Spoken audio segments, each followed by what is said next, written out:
Good morning, boys and girls. This week in reading, we are going to start a whole new unit.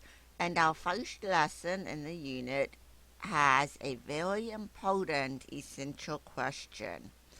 Our essential question for this week, and I'm going to change my color so you can see my circle. Our essential question for this week is, what rules do we follow in different places? So we have different rules that we have to follow different places that we go. Look at the picture. What does it look like the children in the picture are doing? They're playing ball, aren't they? And right up here it says, let's play ball. So the children are playing ball. Do we usually have rules that we have to follow when we play ball? Yes, different ball games are different types of games. And we talked about in our vocabulary words a few weeks ago that to play a game, you have to follow certain rules. So, you do have rules to follow when you have to play different games. Let's go on to our video. Rules to go by. What rules do we follow in different places? We follow different rules in different places. In soccer, you move the ball by kicking it with your feet. You follow the rules when you play this game.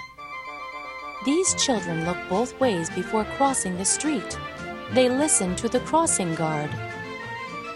We raise our hands to speak in class.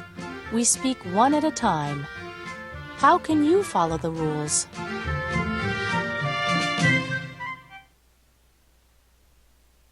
So that video talked about different rules that we have to follow at different times. Let's continue and look at some pictures. Look at this picture. Do you think that boy has some rules that he has to go by?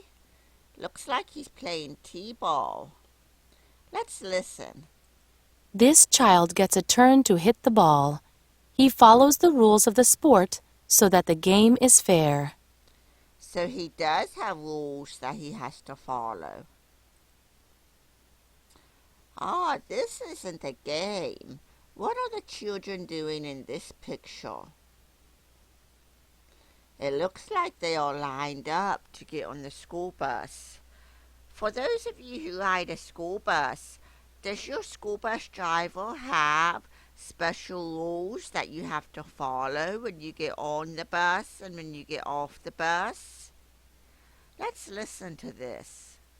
These children wait in line to get on the bus. They get on one at a time. So that's one of the rules, isn't it? When you get on the school bus, you have to get on one at a time. All of the children can't try to get on at the same time. So there's rules in loading a school bus. These children are playing some type of game. It looks like a board game. Let's listen. These children play a game together. They take turns. So that's one of the rules. Whenever you are playing a game, whether it's this game or another game, you have to take turns, don't you? So if you play a game with an older brother or sister, or with your mom or dad, or with grandma and grandpa, they teach you how to take turns in the games. And then we are back to the beginning. Okay, we have a little rhyme I'm going to read to you today, and I want you to put your listening ears on, because this is a rhyme about a little girl who did not follow the rules when she went to school. Are you ready? This is called Mary Had a Little Lamb, and maybe some of you have heard this before. Mary had a little lamb. Its fleece was white as snow, and everywhere that Mary went, the lamb was sure to go. It followed her to school one day. This was against the rule. It made the children laugh and play to see a lamb at school. So what rule in this rhyme did Mary and her little lamb not follow? They broke some type of rule. The lamb was not supposed to go to school with Mary, wasn't it? Because we can't bring our animals and our pets to school with us. So this week we're going to be reading and finding out about rules that we follow in different places.